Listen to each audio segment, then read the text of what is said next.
And the winner for 2022, Caleb Williams, Southern Cal.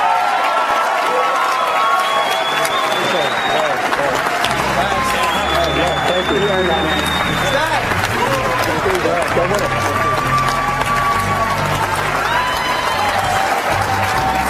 Caleb. Thank you. Thank you so much. Thank you so much.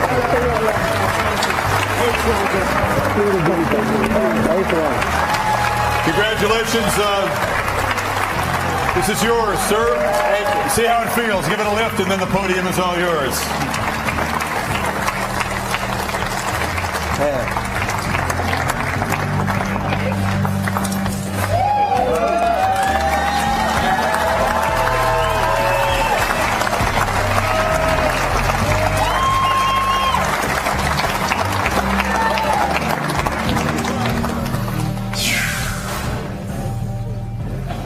There we go. Great job. Thank you. Thank you.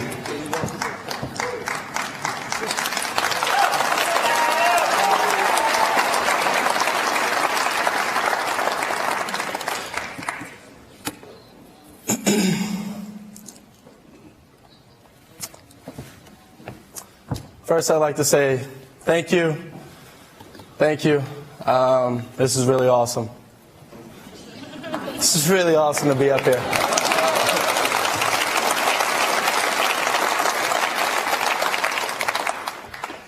So first off, I'd like to thank all the Heisman Trusts, all the voters,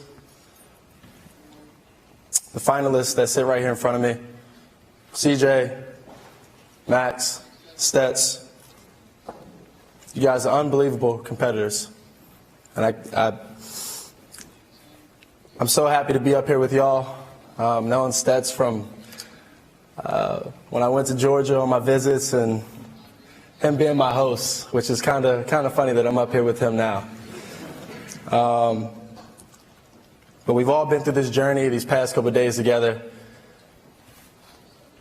And I may be standing up here today, but y'all get to go to college football playoffs.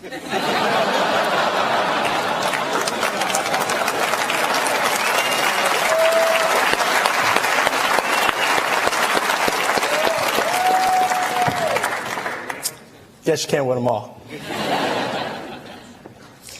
To the men standing behind me, thank you for your passion for the game. Because kids like me that have dreams and goals of being up here and being the best started from watching you all. So thank you.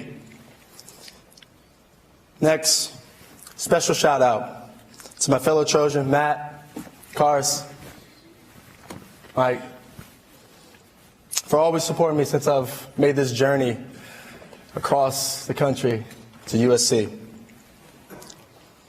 But to now be a part of this historic fraternity is truly an honor and something I would cherish for the rest of my life. While this may be an individual award, I certainly understand that nothing, and absolutely nothing, in this sport nor life is done alone. I would like to thank our athletic director, Mike Bone, and his wife, Kim, for being here today.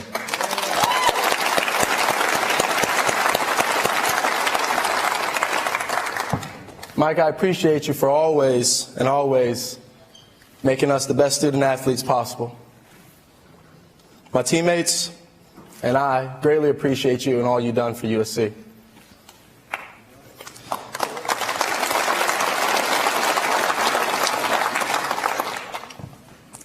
Big dog, Coach Riley.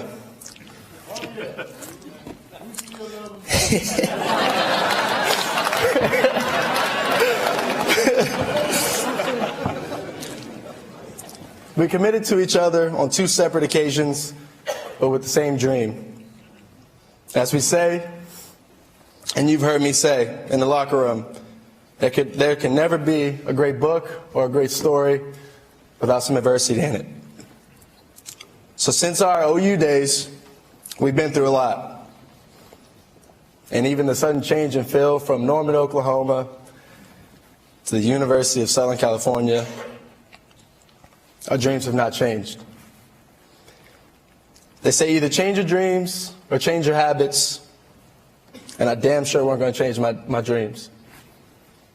Glad you didn't change yours either. But we both know the job's not done. Mama Riley, Sloan, Stella, thank you for allowing me to be a part of your family. And not only that, allow him to coach me way more than he should probably be at home. I'd like to thank all my USC brothers. I know we didn't finish the way we wanted to, but the culture, bond that we formed will last forever. As I said, we do still have some unfinished business. A special shout out to this group that's here today, offensive linemen. Stand up, you guys, wherever you are.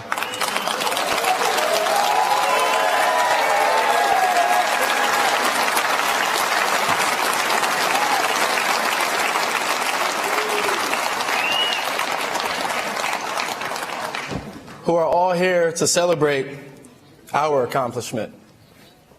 This doesn't happen without each one of you. Bobby, Cortland, Voorhees, Gino, Brett, Dee Dee, Jonah, Mason.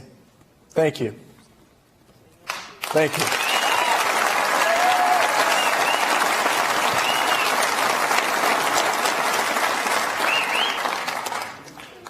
Thank you to my brotherhood at Gonzaga College High School. Coach Randy Travers, where you at, big dog? Stand up. Hey, hey.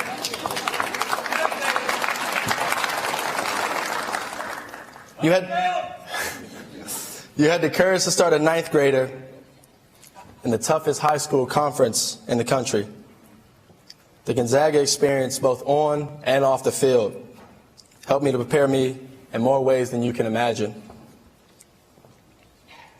Coach, you may not know this, but the Gonzaga mantra that you drilled into us, men for others, has helped inspire me to create the Caleb Cares Foundation, which is all about giving back. So thank you, Coach. Thank you, Gonzaga.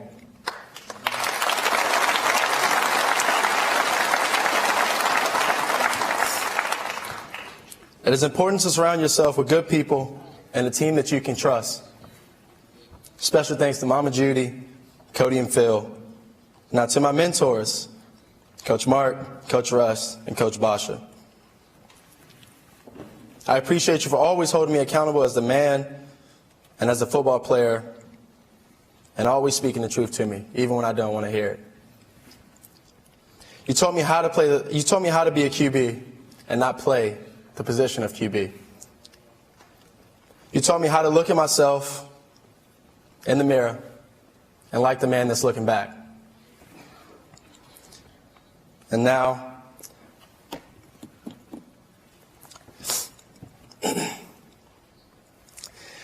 to the most important woman in my life, thank you for always being my mom first.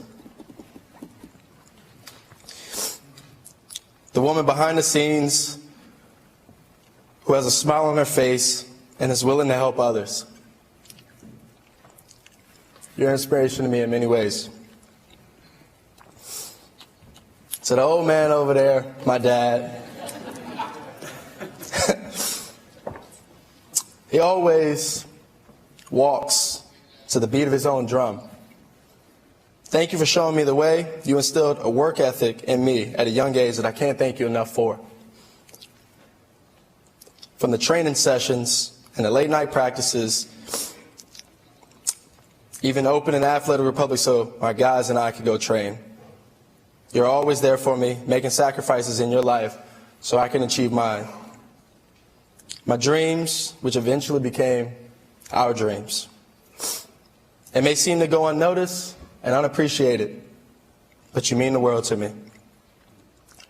We're in this together, and I wouldn't want it any other way. Now, to where my journey started, and it's not the 4-year-old kid that loved just going out there and running and tackling somebody and scoring touchdowns. The journey really started when I was 10. And the season ended, I had to turn my equipment in. And there's one thing that I vividly remember is telling my dad in the car ride home that this is what I wanted to do for my career. I wanted to be a football player. I wanted to be a quarterback. I loved it. I loved everything about it.